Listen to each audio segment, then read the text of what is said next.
ಕಾವೇರಿ ಜಲಾನಯನ ಪ್ರದೇಶದಲ್ಲಿ ಕಿಚ್ಚು ಹೊತ್ತಿ ಉರಿಯುತ್ತಿರುವಾಗಲೇ ವರುಣದೇವ ಕೃಪೆ ತೋರಿದ್ದಾನೆ. ಉತ್ತಮ ಮಳೆಯಿಂದಾಗಿ ಕಾವೇರಿ ಪಾತ್ರದ ಡ್ಯಾಂಗಳು ಭರ್ತಿಯಾಗ್ತಾ ಇದ್ದು ಕಬಿನಿ ಜಲಾಶಯದಿಂದ 10,000 ಕ್ಯೂಸೆಕ್ನಷ್ಟು ನೀರು ರಿಲೀಸ್ ಮಾಡಲಾಗಿದೆ. ಇನ್ನೊಂದು ಕಡೆ ನದಿಗೆ ನೀರು ಬಿಡಬೇಡಿ, ನಾಲೆಗೆ ಬಿಡಿ ಅಂತ ರೈತರು ಒತ್ತಾಯಿಸ್ತಾ ಇದ್ದಾರೆ. ಈ ಕುರಿತ ಒಂದು ಕಂಪ್ಲೀಟ್ ರಿಪೋರ್ಟ್ ಇದೆ, ಬನ್ನಿ ನೋಡೋಣ.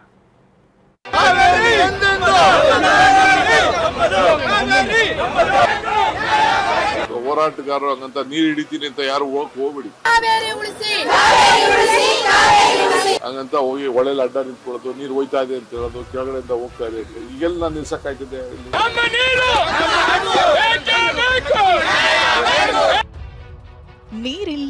ನೀರಿಲ್ಲ ಅಂತ ಅನ್ನದಾತರು ಆತಂಕಕ್ಕೊಳಗಾಗಿದ್ರು.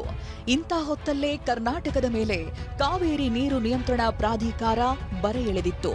ಸಿಡಬ್ಲ್ಯೂಎಂಎ ಆದೇಶದ ವಿರುದ್ಧ ಅನ್ನದಾತರು ಆಕ್ರೋಶದ ಕಹಳೆ ಮೊಳಗಿಸಿದ್ರು. ರೈತರ ಈ ಒತ್ತಾಯ ಆಕ್ರೋಶದ ನಡುವೆ ಮಾಯವಾಗಿದ್ದ ವರುಣದೇವ ಕೃಪೆ ತೋರಿದ್ದಾನೆ. ಕಾವೇರಿ ಜಲಾನಯನ ಭಾಗದಲ್ಲಿ ಉತ್ತಮ ಮಳೆಯಾಗ್ತಿದ್ದು ನದಿ ಪಾತ್ರದ ಡ್ಯಾಂಗಳಲ್ಲಿ ಒಳಹರಿವಿನ ಪ್ರಮಾಣ ಹೆಚ್ಚಳವಾಗಿದೆ. ಕಬಿನಿ ಜಲಾಶಯ ಬಹುತೇಕ ಭರ್ತಿಯಾಗಿದೆ. ಆದ್ರೆ ಈಗ ಕಬಿನಿ ನದಿ ಬಗ್ಗೆ ನಾವು ಹೇಳಬೇಕಾಗುತ್ತೆ. ರಾಜ್ಯ ಸರ್ಕಾರದ ಬಳಿ ಸೊಲ್ಯೂಷನ್ ಇರುವಂತದ್ದು ಈ ಕಬಿನಿ ನದಿ ಬಳಿ. ಕಬಿನಿ ನದಿ ಬಳಿ ಯಾಕೆಂದ್ರೆ ಕಬಿನಿ ಹುಟ್ಟೋದು ವಯನಾಡ ಭಾಗದಲ್ಲಿ, ಕರ್ನಾಟಕದಲ್ಲ. ಕಬಿನಿ ಹುಟ್ಟುವಂಥದ್ದು ವಯನಾಡ್, ಕೇರಳದ ಈ ಭಾಗದಲ್ಲಿದೆ. ನಾಗರಹೊಳೆ ಮತ್ತು ಬಂಡೀಪುರದ ನ್ಯಾಷನಲ್ ಪಾರ್ಕ್ ಏನು ಬರುತ್ತೆ ಅದರ ಮಧ್ಯದಲ್ಲಿ ಹಾರೋಗುತ್ತೆ. ಹೀಗೆ ಹೋಗಿ KRSನ ಹೊರಭಾಗದಲ್ಲಿ ಅದು ಬಂದು ಜಾಯ್ನ್ ಆಗುತ್ತೆ, ಒಂದು ಟ್ರಿಬ್ಯೂಟರಿ ಆಗಿ ನೇರವಾಗಿ ಕಾವೇರಿಗೆ ಬಂದು ತಲುಪುತ್ತೆ. ಮೊದಲಿಗೆ ಕಬಿನಿ ಡ್ಯಾಮ್ ಏನು ಮಾಡಿದ್ದಾರೆ ಇಲ್ಲಿ, ಈ ಕಬಿನಿ ಡ್ಯಾಮ್ನ ಕೆಪಾಸಿಟಿ 19.5 TMC ಅಷ್ಟು ನೀರು. 19.5 TMC ಅಷ್ಟು ನೀರಂದರೆ ಈಗ ಫಿಲ್ಲಪ್ ಆಗಿರುವಂಥದ್ದು, ಅಥವಾ ನಿನ್ನೆ ಮಧ್ಯಾಹ್ನ 1 ಗಂಟೆ ಒಳಗಡೆ 16.4 TMC ನಿನ್ನೆ ಸೇರ್ಪಡೆ ಆಗಿದೆ. ಇವತ್ತು 1 ಅಥವಾ 1.5 TMC ಈಗಾಗಲೇ ಫಿಲ್ಲಪ್ ಆಗಿರುವಂಥ ಸಾಧ್ಯತೆ ಇರುತ್ತೆ. ಕಬಿನಿಲಿ ಹತ್ತತ್ರ 17 ಅಥವಾ 18 TMC ನೀರು ಈಗಾಗಲೇ ಫಿಲ್ಲಪ್ ಆಗಿದೆ. ವಯನಾಡಿನಲ್ಲಿ ನಿರಂತರವಾಗಿ ಮಳೆ ಆಗ್ತಾ ಇರುವಂಥಲ್ಲಿ ಹೆಚ್ಚುವರಿ ನೀರೇನಿರುತ್ತಲ್ಲ, ನಮ್ಮ ನೀರನ್ನು ಸಂಗ್ರಹ ಮಾಡಿಟ್ಕೊಂಡು ನಮ್ಮ ನೀರನ್ನು ಬಿಡದೆ ಹೆಚ್ಚುವರಿ ನೀರು ಅಂದರೆ ಮಳೆ ನೀರು ಬರುತ್ತಲ್ಲ, ಈಗ ಪ್ರವಾಹ ಮಾದರಿಯಲ್ಲಿ ಬರುವಂಥ ನೀರು 19 TMC ಬಂದರೆ ಬಿಡಲೇಬೇಕಾಗತ್ತೆ. ಇಟ್ಕೊಳ್ಳೋದಕ್ಕೆ ಯಾವುದೇ ರೀತಿಯಂಥ ಮಾದರಿ ಇಲ್ಲ, ಅಥವಾ ಬ್ಯಾಲೆನ್ಸಿಂಗ್ ಡ್ಯಾಮ್ ಇಲ್ಲ. ಹೀಗಾಗಿ ಕಬಿನಿಂದ ನೇರವಾಗಿ ಇಲ್ಲಿ TMC ನೀರನ್ನು ಬಿಡಲಾಗುತ್ತೆ.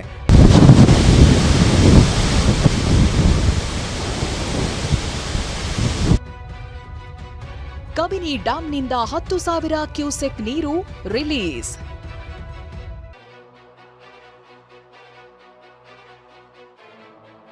ಮೈಸೂರು ಜಿಲ್ಲೆ ಎಚ್ಡಿಕೋಟೆ ತಾಲೂಕಿನ ಬೀಚನಹಳ್ಳಿ ಬಳಿ ಇರುವ ಕಬಿನಿ ಡ್ಯಾಂ ಭರ್ತಿಯಾಗಿದೆ. ಜಲಾಶಯ ಸುರಕ್ಷತೆ ದೃಷ್ಟಿಯಿಂದ ನೀರು ಬಿಡಲೇಬೇಕಾದ ಅನಿವಾರ್ಯತೆಗೆ ಸಿಲುಕಿದ ರಾಜ್ಯ ಸರ್ಕಾರ ತಮಿಳುನಾಡಿಗೆ 10,000 ಕ್ಯೂಸೆಕ್ ನೀರು ಬಿಡುಗಡೆ ಮಾಡಿದೆ. ಇತ್ತ ಕಾವೇರಿ ನೀರಾವರಿ ನಿಗಮ ನದಿ ಪಾತ್ರದಲ್ಲಿ ವಾಸಿಸುತ್ತಿರುವವರಿಗೆ ಪ್ರವಾಹದ ಎಚ್ಚರಿಕೆ ನೀಡಿದೆ. ಸುರಕ್ಷಿತ ಸ್ಥಳಗಳಿಗೆ ತೆರಳುವಂತೆ ಸೂಚನೆ ನೀಡಿದೆ.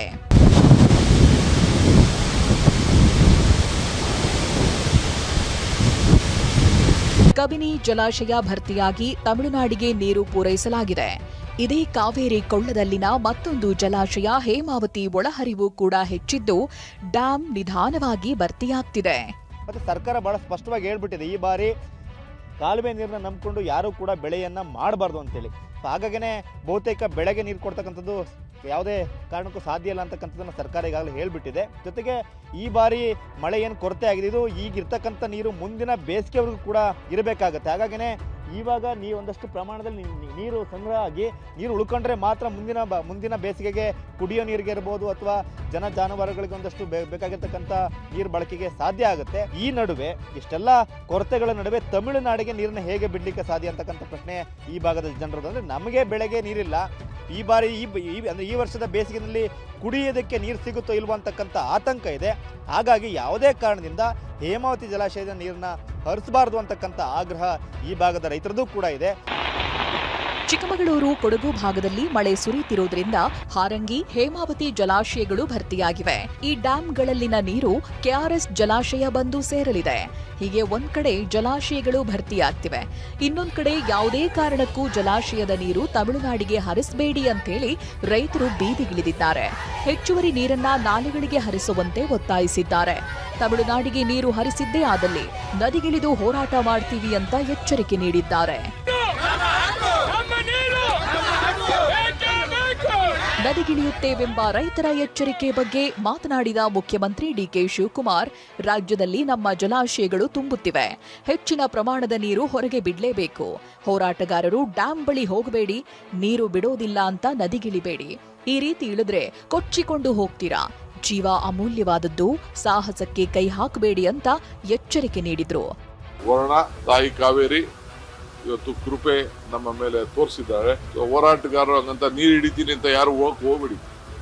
ಅಲ್ಲಿ ಹೋಗಿ ಅಡ್ಡಗಿದ್ದ ಮಲಗಕ್ಕೆ ನೀರನ್ನ ನಾವು ಬಿಡುದಿಲ್ಲ ಅಂತೇಳಿ ಯಾರ ಪ್ರಾಣನೂ ಹೆಚ್ಚು ಕಮ್ಮಿ ಆಗಬಾರ್ದು. ಯಾಕೆಂದ್ರೆ ನಾನು ನೋಡಿದೆ ಅಲ್ಲೆಲ್ಲ ಒಳೆ ನಿಂತ್ಕೊಳ್ಳೋದು, ಅಡ್ಡ ನಿಂತ್ಕೊಳ್ಳೋದು, ನೀರು ಬಿಡುದಿಲ್ಲ ಅನ್ನೋದು, ಸರ್ಟಿಫಿಕೇಟ್ ಹಾಕೋದು ಯಾವುದೋ ಸಂದರ್ಭದಲ್ಲಿ. ಹಂಗಂತ ಹೋಗಿ ಒಳೆಯಲ್ಲಿ ಅಡ್ಡ ನಿಂತ್ಕೊಳ್ಳೋದು, ನೀರು ಹೋಯ್ತಾ ಇದೆ ಅಂತ ಹೇಳೋದು, ಕೆಳಗಡೆಯಿಂದ ಹೋಗ್ತಾ ಇದೆ ಅಂತ. ಈಗೆಲ್ಲ ನಾನು ನಿಲ್ಸಕ್ಕಾಯ್ತದೆ ಇಲ್ಲಿ? ನಾನು ನಿಲ್ಸಕ್ಕಾಗುದಿಲ್ಲ. ಜಲಾಶಯಗಳು ಭರ್ತಿಯಾದ್ರೆ ನೀರು ಹಿಡಿದಿಟ್ಟುಕೊಳ್ಳೋದಕ್ಕಾಗಲ್ಲ ಅಂತ ಸಿಎಂ ಡಿಕೆ ಶಿವಕುಮಾರ್ ಹೇಳ್ತಿದ್ದಾರೆ. ಆದ್ರೆ ತಮಿಳುನಾಡಿಗೆ ನೀರು ಹರಿಸೋದಕ್ಕೆ ಆಕ್ರೋಶ ಹೊರಹಾಕ್ತಿರೋ ರೈತರು ನಾಲೆಗಳಿಗೆ ನೀರು ಬಿಡುಗಡೆ ಮಾಡಿ ಅಂತ ಒತ್ತಾಯಿಸುತ್ತಿದ್ದಾರೆ.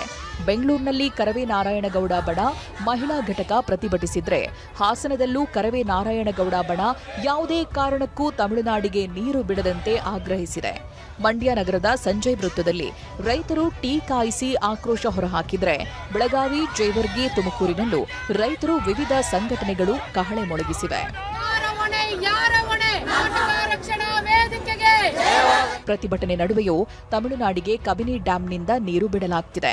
ಇನ್ನೊಂದು ಕಡೆ ನಾಳೆ ಬೆಳಗ್ಗೆ 11 ಗಂಟೆಗೆ ಸಿಎಂ ಡಿಕೆ ಶಿವಕುಮಾರ್ ಸರ್ವಪಕ್ಷ ಸಭೆ ಕರೆದಿದ್ದಾರೆ.